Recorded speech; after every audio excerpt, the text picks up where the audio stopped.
ထားချောနမအကြောင်းကိုလူတွေဝိုင်းပြီးပြောပြကြတယ်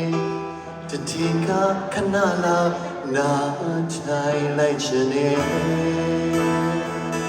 ပြောပြရဲ့သူတွေကိုမဟုတ်လိုက်ချင်နေမယုံဘူးခွေ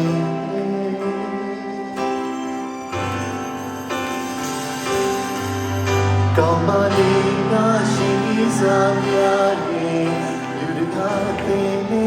လက်ပခွေချောစီရလက်စရာမင်းရဲ့အကြောင်းတွေပြောပြတဲ့သူတွေက